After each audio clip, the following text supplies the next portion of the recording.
على رسوله الكريم أما بعد فأعوذ بالله من الشيطان الرجيم بسم الله الرحمن الرحيم إنما وليكم الله ورسوله والذين آمنوا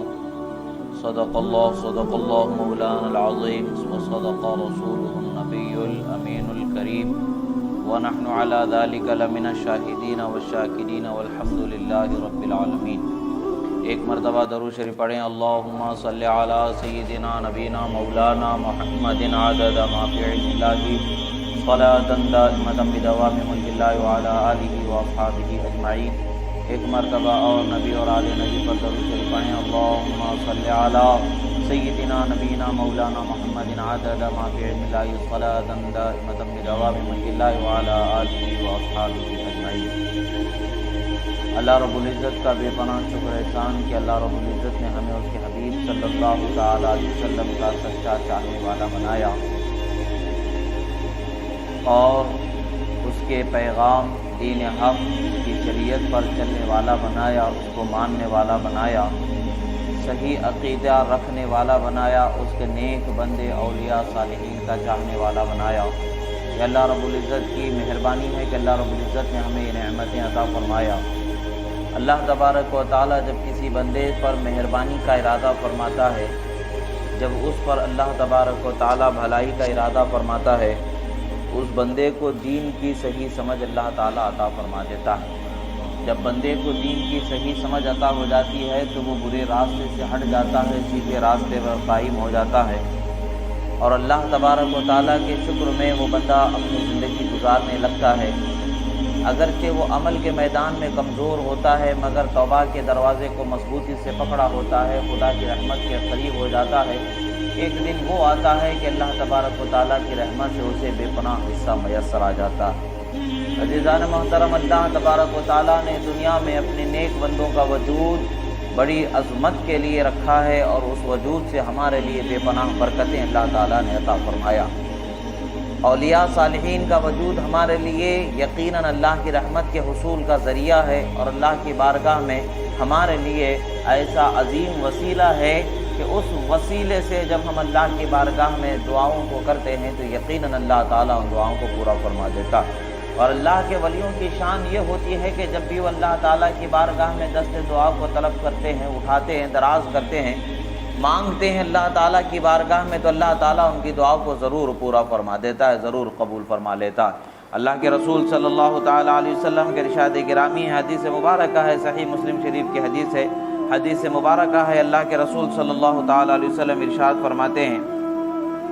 کہ رب اشعث اغبر مدفوع بالابواب لو اقسم علی اللہ لابرہ، فرماتے ہیں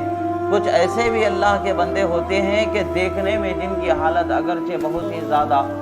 ناگفتہ بھی ہوتی ہے، یعنی اس حالت کو دیکھنے سے ٹھاٹ باٹ شہنشاہوں کے سے ان کے انداز نہیں ہوتے ہیں، اعلیٰ ترین لباس ان کا نہیں ہوتا ہے، اونچے طبقے میں، اونچے مسندوں پر، اونچے تخت و تاج کے وہ حامل نہیں ہوتے ہیں، چہرے پر اور ان کے جسم پر گرد و غبار ضرور ہوتا ہے، بالوں میں گرد و غبار ہوتے ہیں، فقیرانہ شان ان کی ضرور ہوتی ہے،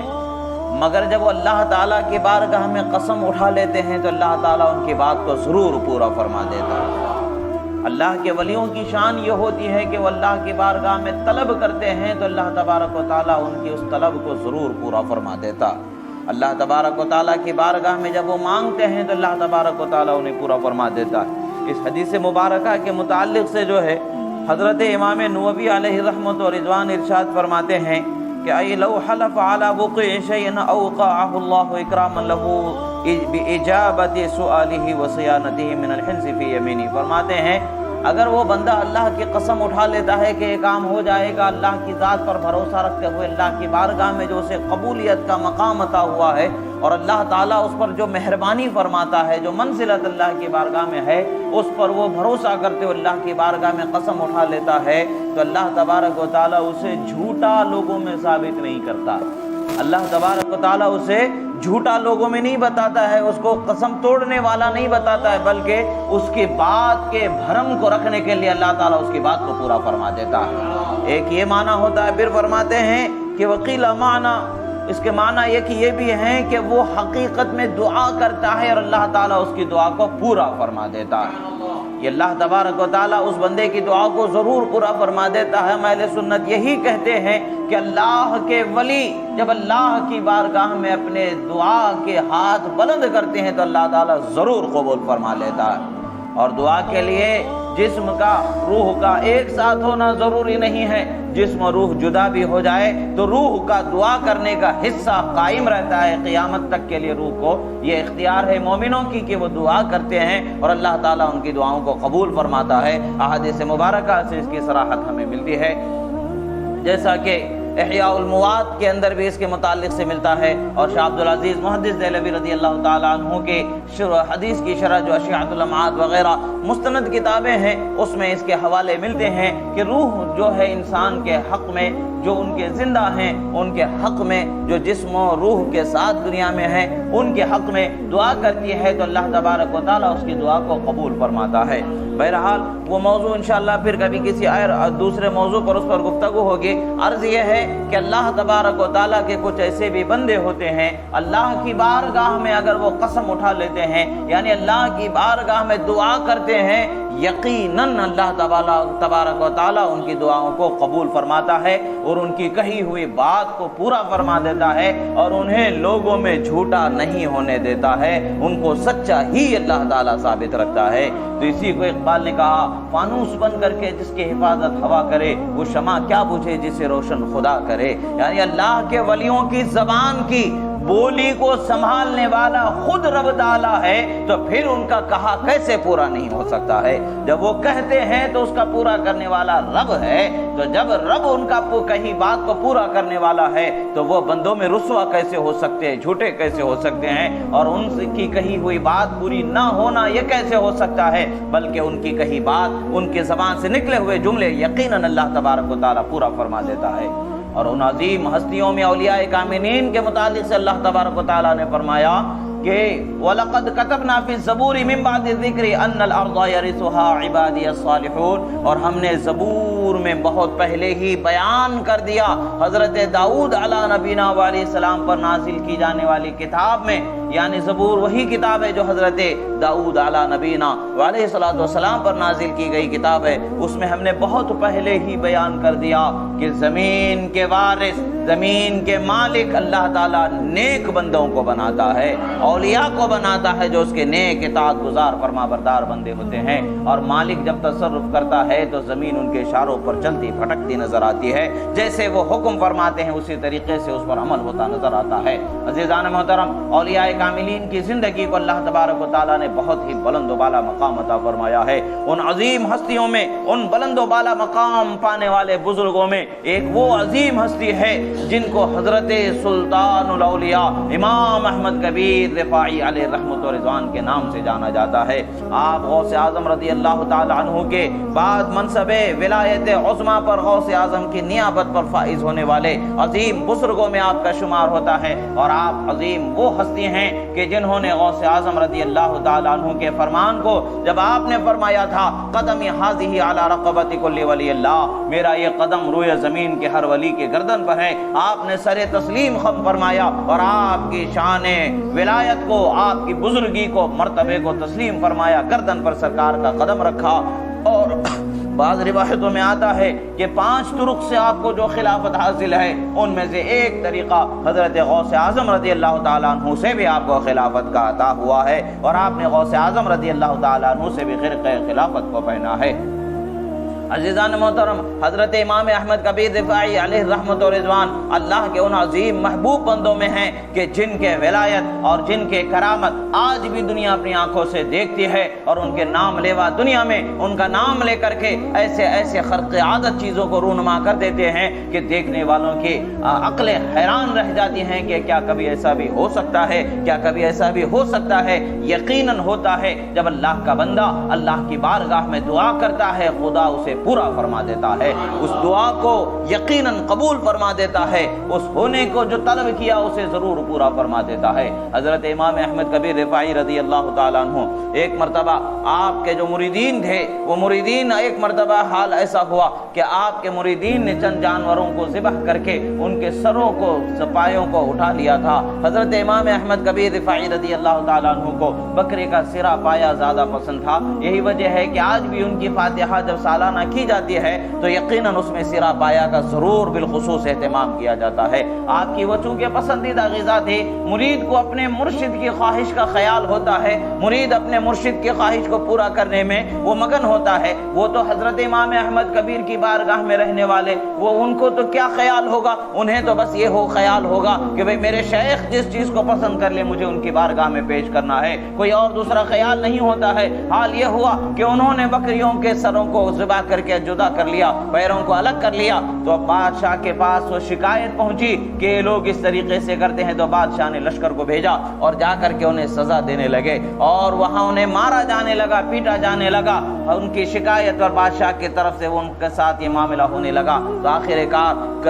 درد مند پکارتا ہے تو کسے پکارتا ہے، پریشان صدا دیتا ہے تو کسے صدا دیتا ہے، اسی کو پکارتا ہے جس کو خدا مددگار بنایا ہوتا ہے۔ ایک مرید اپنے مرشد ہی کو پکارتا ہے، کیونکہ مرید اللہ اور اللہ کے درمیان، مرید اور اللہ کے درمیان جو مدد کا وسیلہ، جو مدد کا ذریعہ ہے وہ مرشد ہی ہوتا ہے۔ اللہ کی مدد مرشد کے ذریعے ہی اسے ملنے والی ہوتی ہے۔ وہ پکارتا تو اپنے مرشد کو ہی ہے۔ انہوں نے حضرت امام احمد کبیر رفاعی کو صدا لگائی کہ حضرت مدد کو پہنچے، فریاد کو پہنچے، آپ کے غلام بے حال ہیں، انہیں ظلم کیا جا رہا ہے۔ حضرت امام احمد کبیر فوراً وہاں پر پہنچتے ہیں اور ان لوگوں سے پوچھتے ہیں کیا معاملہ ہے، کیوں پیٹا جا رہا ہے، انہیں چھوڑ دو، یہ تمہیں کیا ضرر نقصان پہنچانے والے ہیں، یہ تو اپنے حال میں رہ کر کے ہمارے آستانے پر پڑے رہ کر کے زندگی گزارنے والے ہیں۔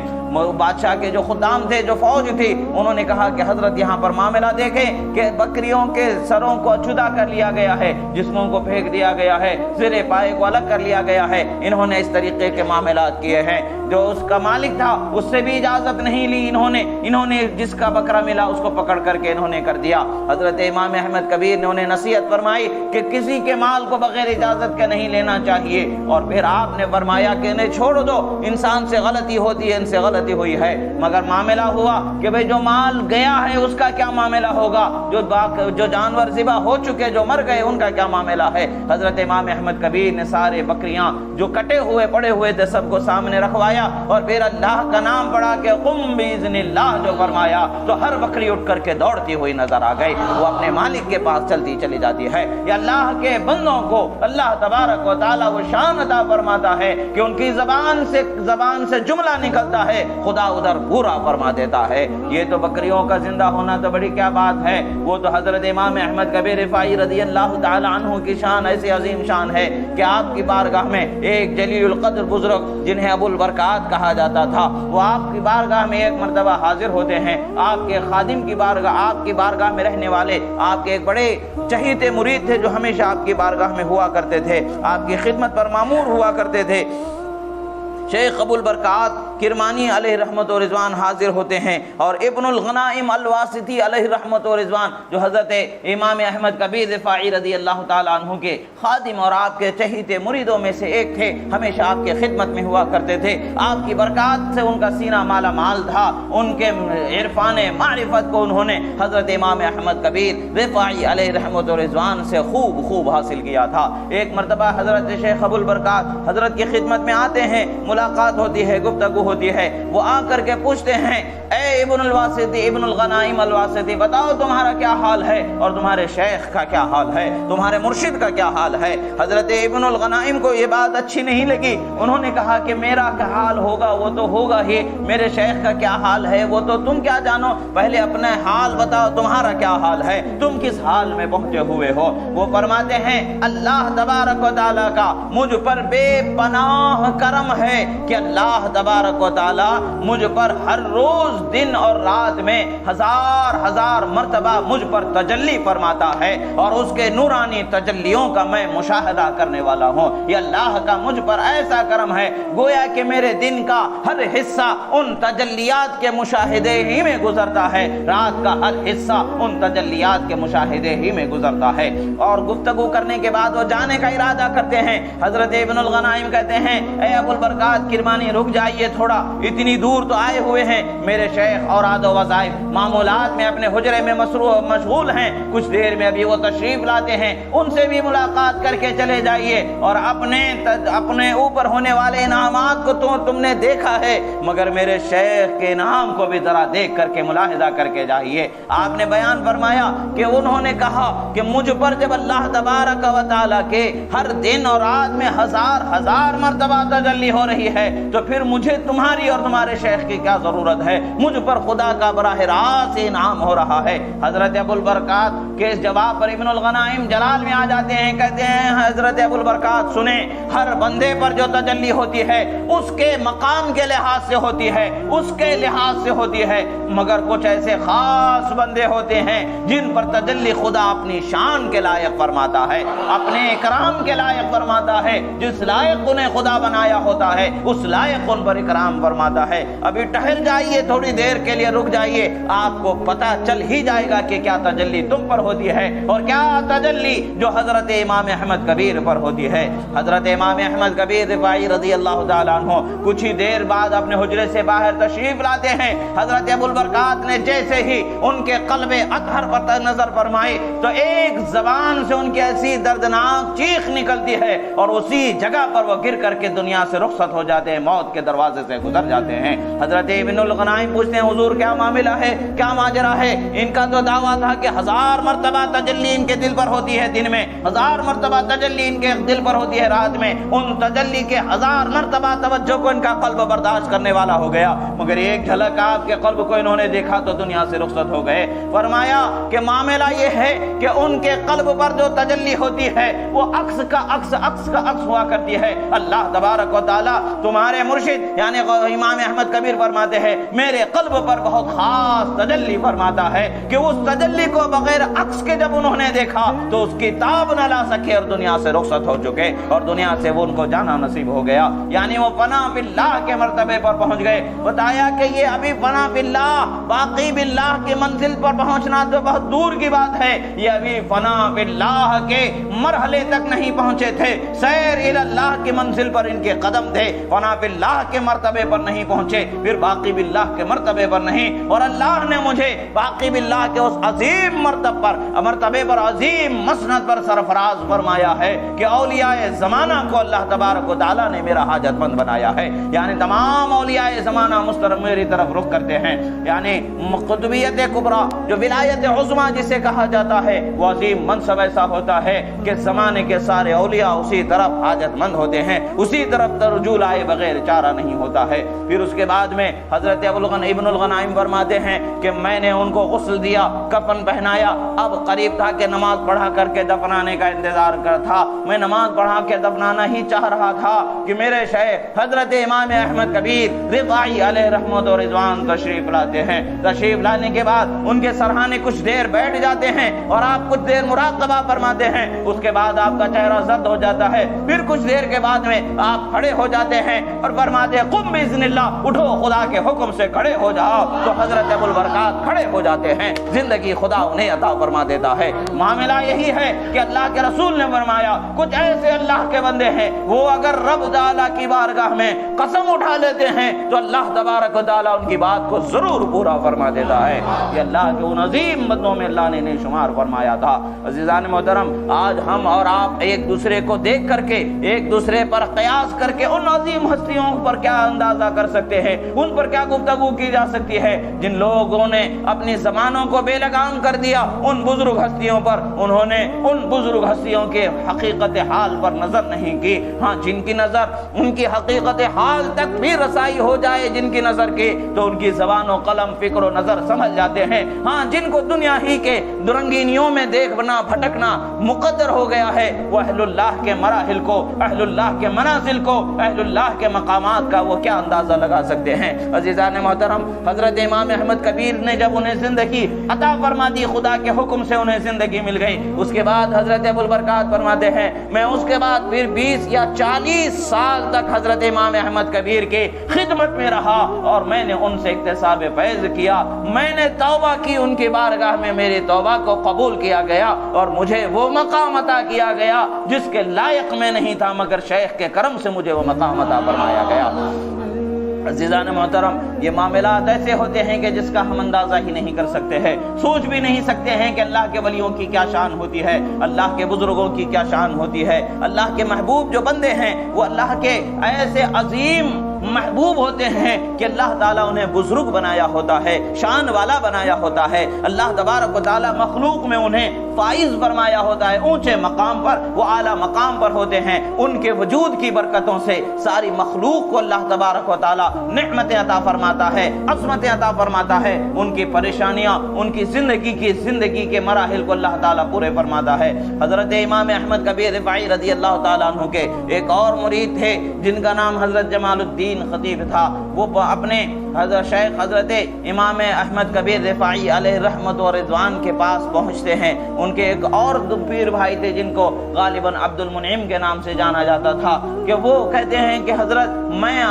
ایک اپنے پیر بھائی سے ایک باغ مجھے ان کا ہے بہت پسند آیا ہے، میں وہ باغ خریدنا چاہتا ہوں۔ میں کئی مرتبہ ان سے عرض کر چکا ہوں، کئی مرتبہ میں ان سے کہہ چکا ہوں کہ وہ مجھے باغ بیچ دیں، میں منہ مانگی قیمت دینے کے لیے تیار ہوں، مگر وہ باغ بیچنا ہی نہیں چاہ رہے ہیں، وہ باغ مجھے دینا ہی نہیں چاہ رہے ہیں۔ معاملہ یہ ہے کہ اگر آپ فرما دیں تو وہ آپ کے مرید ہیں، آپ کی بات کو ہرگز نہیں ٹالیں گے، وہ مجھے ضرور عطا فرما دیں گے، میں ان کی منہ مانگی قیمت دینے کے لیے تیار ہوں۔ معاملہ یہ تھا کہ ان کے پاس صرف وہی ایک باغ تھا جس سے ان کے اور ان کے بیوی بچوں کے سب کے ان کے پورے خاندانوں کا گزر بسر ہوا کرتا تھا، وہ اسی لیے دینا نہیں چاہتے تھے کہ اسی پر ان کا گزر بسر منحصر تھا۔ مگر حضرت امام احمد کبیر رفاعی رضی اللہ تعالیٰ عنہ اپنے دروازے پر آنے والے کسی بھی سائل کو، وہ کسی بھی طلب کرنے والے کو خالی ہاتھ بھیجنا آپ کی شان نہیں تھی۔ آپ کہتے چلو ان کے پاس جاتے ہیں، گفتگو کرتے ہیں، آپ لے کر کے چلے جایا کرتے تھے۔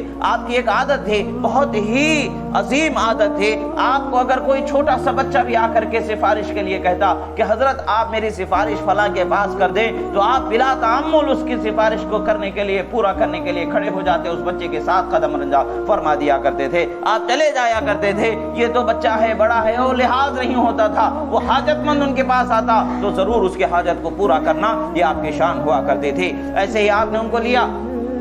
اور ان کے جو باغ کے مالک تھے ان کے پاس آپ چلے جاتے ہیں۔ چلے جانے کے بعد میں کہتے ہیں کہ عبد المنعم آپ کا باغ یہ جمال الدین خطیب خریدنا چاہتے ہیں، انہیں عطا کر دو، انہیں دے دو، تمہاری منہ مانگی قیمت دی جائے گی۔ وہ کہتے ہیں حضور میں میرا باغ بیچنا نہیں چاہتا ہوں، حضور میرا باغ میں بیچنا نہیں چاہتا ہوں۔ پھر پوچھا جاتا ہے، پھر کہا جاتا ہے کہ بیچ دو، تمہیں تمہاری منہ مانگی قیمت مل جائے گی، تم جتنا کہو گے اتنا دے دو گے۔ تو آخرکار حضرت عبد المنعم کچھ دیر تک سوچتے ہیں، سوچنے کے بعد کہتے ہیں کہ حضور ایک شرط پر بیچوں گا،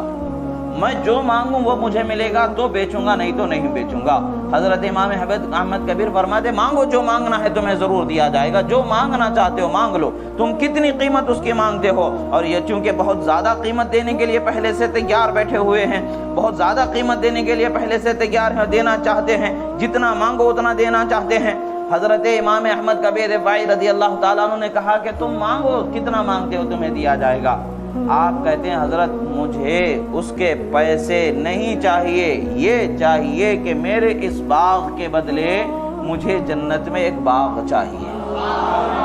اللہ والے جو ہوتے ہیں وہ سودا بھی بڑا فائدے کا کرتے ہیں، وہ فائدہ دنیا کا نہیں دیکھتے ہیں، دنیا گزر جانی ہے، ان کو پتا ہے جیسی بھی گزرنی ہے گزر جائے گی، مگر آخرت کی تیاری میں ہمیشہ وہ رہتے ہیں، چاہے وہ باغ کا مالک ہو یا چاہے کوئی فقیر ہو، چاہے کوئی امیر ہو، چاہے غریب ہو، مگر وہ اللہ والے کی صحبت میں رہنے والا ہے، کسی اللہ کے ولی کی صحبت میں رہنے والا ہے، اللہ والوں کی سچی محبت کو دل میں بسانے والا ہے، تو دنیا اس کی نظر میں کچھ نہیں ہوتی ہے، آخرت کی ہی اسے ہمیشہ فکر ہوا کرتی ہے۔ وہ حضرت امام احمد کبیر نے کہا کہ تم ایک کام کرو کہ تم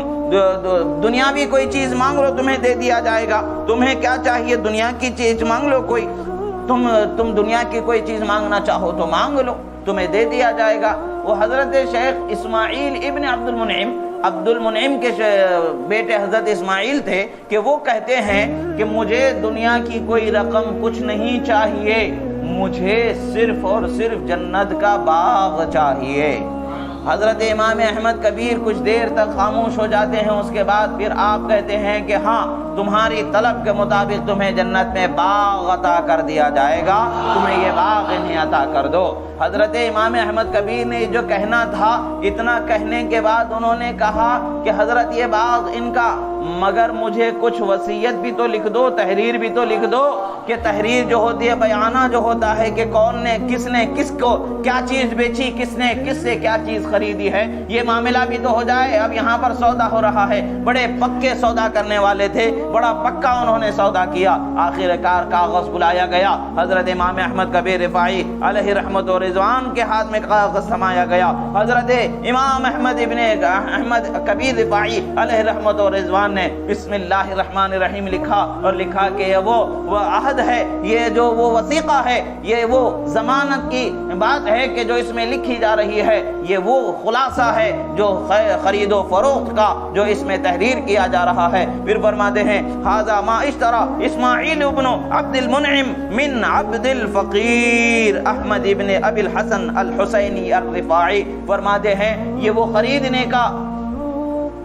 ضمانت کا پیپر ہے، جو وثیقہ ہے جس میں خریدا گیا اسماعیل ابن عبد المنعم نے مجھ فقیر احمد کبیر ابن ابی الحسن الرفاعی سے انہوں نے خریدا ہے۔ حضرت امام احمد کبیر رفاعی لکھتے ہیں اب عطا کرنے والے کی شان کے مطابق ہی تو عطا ہوتا ہے۔ ہماری طاقت جتنی ہے اتنی ہی ہم اس میں دینے کی بات ہوتی ہے، مگر اللہ والوں کی شان تو یہ ہوتی ہے کہ زبان جہاں تک پہنچ جائے خدا ان کی بات کو پورا فرمانے والا ہوتا ہے۔ اللہ کے رسول فرماتے ہیں اللہ کے کچھ ایسے بندے ہیں کہ وہ خدا کی قسم اٹھا لیں تو خدا ان کی بات کو پورا فرما دیتا ہے، یقیناً پورا فرما دیتا ہے۔ جب یہ بات ہے تو حضرت امام احمد کبیر رفاعی علیہ رحمت و رضوان نے لکھا کہ اس کی 4 حدود بیان فرمائے، لکھ دیا تو جنت میں باغ لکھ دیا، ایک محل لکھ دیا، باغ اور باغ کے ساتھ ایک محل لکھ دیا، اور اس کے بعد میں پھر فرمایا کہ اب اس کی حدود تو ہونی چاہیے کہ باغ کہاں سے شروع کہاں ختم ہو رہا ہے،